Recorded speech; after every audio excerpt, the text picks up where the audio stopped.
Well, this is going to be fascinating. Before we get to unboxing these, on the table in front of me here, I have my growing collection of the MoonSwatches, the collaboration between Swatch and Omega, the beginnings really of this channel, Swatch 150, following my obsession in recent years of Swatch watches and this incredible tie-up between two very established brands. They don't replace the original and famous Omega Speedmaster MoonWatches. They are a tribute made from the Swatch bioceramic material. I've been collecting them, wearing them. You'll have seen them in tons of videos on the Shmee 150 channel and the Shmuseum channel. But today, a little bit of a twist, because I have in front of me an original Mission to the Moon MoonSwatch and a less than original, yes, a fake, a much cheaper knockoff of the real thing. And I want to go into some detail about this, so bear with me. We will unbox them, we'll take a look at the watches side by side, we'll talk about the pros and the cons, and give some feedback and opinions towards the end. Now, I've been wearing the various watches. I have heavily worn Mission to the Sun, Mission to Pluto, Mission to Mars, but some I haven't yet worn at all, to be completely honest. Mission to the Moon, however, is one that I have worn a fair few times, and we have these two here, which, if you wouldn't know in advance, you probably can't even tell from what you're looking at right now which of these is original and which of these isn't, just that they are slightly different colours.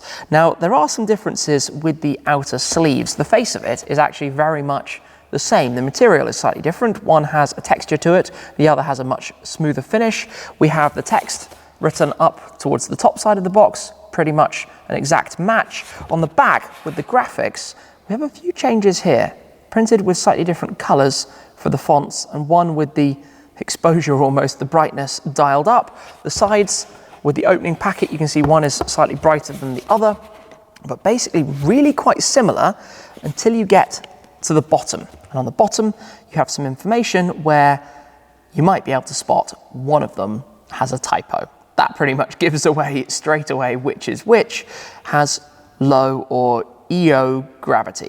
The rest is all basically the same. So if you weren't paying much attention, at this stage you wouldn't know. But of course, that is the original one, that is not. And as soon as I saw the box, I knew that the color was wrong, but I spend far too much time around these things, so to me it was kind of instantly obvious. Anyway, let's remove the sleeves and head towards the next step of this, to unboxing the watch. And the amazing thing with this really is, honestly, I think if you didn't know and there wasn't a typo on it, at this stage, you wouldn't have a clue which one of these was the original and which one is the one that costs about 10% of the price. So at this stage, again, you can see a slightly different texture in the packaging, but fundamentally, it's the same thing. It's the same card folded over with the graphic printed on the side, not much else to it, some stickers on the bottom, the same CE marks and everything, slightly dubious, but basically open them up and things start to look a little bit different, namely the way that they are packaged. So we have the original, which we've become familiar with on this channel. This is the way they are presented.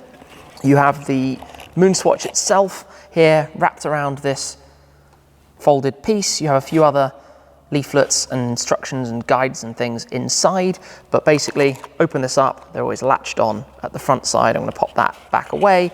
We have the film over the front of the watch itself, the same on every single swatch basically, and nice and easily pull that off. I'll pack this away just for the moment, put the watch out here so you can see. It's a wonderful thing, very nicely finished, a tribute, as I said, to the Speedmaster, the watch that was worn to the moon, in this case, the play that the MoonWatch became the MoonSwatch. I think it's a wonderful piece of marketing, and both Omega and Swatch have announced incredible sales since the introduction of these. Obviously for Swatch, bringing endless queues of people to the stores. For Omega, a raised interest in the Speedmaster range. And I myself, I previously owned a Speedmaster. I don't own one at the moment, but have been looking at what's available out there and considering one. So from that point of view, marketing success. And obviously this is proof of marketing success because I've gone a bit mad with them. Anyway, let's move on to this, which comes, we'll get to that in a second, in the box with a very similar style to packaging. It's not quite as refined, I would say, but you know, they've done exactly the same thing. It doesn't come with any of the leaflets inside here, but again, if you didn't know about them, or if they were just added, you wouldn't necessarily notice any differences on that front. Pop that over there just for the moment and get to this, because When I opened this the first time, I instantly knew a couple of things about it. But I have to be honest, I was quite scared by how close it is. It's really, really close, other than the obvious packaging differences. Let me pull this out. Here we go. So, what do you spot straight away with this? First thing I'm going to say is the color. The color is obviously slightly out. The original has more of a pure gray or some slightly blue tones to it, whereas the non-original has more of a yellow tint to the main borders. Fundamentally, the layout is absolutely spot on. If we focus closely on the face and the dial itself initially, there are a few minor differences. The hands are slightly more pure white on the non-original, a little bit more of a beige tint on the original MoonSwatch. The dial hour markers are slightly more green on the non-original. The surround to the bezel isn't quite as sharp. The white finishing of all of the text throughout both the screen display itself and the surround for the tachometer are slightly clearer, crisper, whiter on the original one as opposed to the non-original. But outside of that, it's really very, very, very close. It is scary. The non-original is actually lighter, which took me by surprise because the original itself is hardly a heavy watch. It's a very, very light thing to begin with. One of the reasons I love wearing swatches, and pretty much always have them on my wrist, is because they're super light and they don't really intrude on your day-to-day life. If we move on towards the strap, you'll notice the strap is slightly different. It's a little bit more of a shine. It's a different black finish. The buckle is finished in exactly the same way. My Mission to the Moon has actually been worn quite a few times, so that does skew things slightly here, but the print is pretty much spot on. The font, the style, the Mission to the Moon, MoonSwatch, slight color variations. It's slightly more prominent on the original one. Same goes for the swatch graphics, just by the pins, and also the Omega graphic as well. That's more or less much of a muchness, but you really have to be getting into these tiny details to spot the differences between them. If we flip them over and have a look at the backside here, we have Mission to the Moon. Again, you can see more prominently the slight color difference between the backsides of these, but you have the Moon graphic, a very different Moon graphic. That is one thing that is completely different. It's rotated 180 degrees here, but quite clearly very different. And even the engravings are done very, very closely to the original. You notice the crown has a slightly different finish to the top of it. In terms of the sharpness, there's a slight curvature to the original, whereas this has slightly less, but both do have that graphic from the side of the box on the ends of the crown. The pushers, I think you're not going to spot much difference between the pushers on the original and the non-original in this particular instance. And all of the text matches up. It all lines up. Haven't spotted anything different really. It's a slightly smaller font size, perhaps, on this one. So yeah. It's quite scary, isn't it? It's really close. One of these is retail £207, €250, $260. The other, as I said, is about 10% of that, literally 10% of the cost for one of these, made so similarly to the original one itself. Now, if I just take off this very colourful swatch, obviously I love the coloured themes with all of these that I've been wearing today, I'm going to pop this one on. I have not tried this up to this point. We've got our familiar Velcro strap. It's always a little bit awkward to do this, but I've got the hang of the technique for it now. And then just go through there, put it on. My word, that feels familiar from the others. My takeaway from this is that it's scary how quickly this has been done, and that is obviously part of the hype. The hype has caused this. The hype behind them, the high prices, the demand has been a big part of the existence of this already.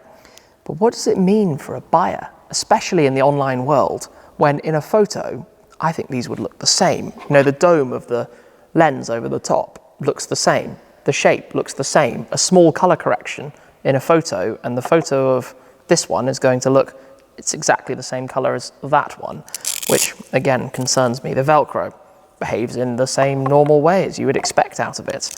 This one, if I put it on, again, instantly feel that it has a little bit more weight to it. But like I say, I have worn this probably on 30, 40 days or so already, so it's had some good use. Not going to tell the difference when it's on your wrist. Not going to tell the difference in the slightest. That could be the very same thing. Now, to focus on some more of the details up close, if you look on the dials themselves, if you look, for example, at the Speedmaster text is ever so slightly smaller on the copy as is the text for the MoonSwatch graphic, and the S isn't quite as large in comparison to the rest of the text on that side. The inner dials all look, I mean, exactly spot on. Perhaps the font is slightly bolder on the original, but we're really picking out tiny things. The main difference is that it's a little bit brighter, it's a little bit more louder from being a whiter font size on the original one. The hands, there are some very small differences in the hands. I feel the shape at the base of the second hand is slightly wider on the original one. The hour hand and the minute hand, much of a muchness, the way they are crafted, the way they are shaped. Can't really see anything different between them.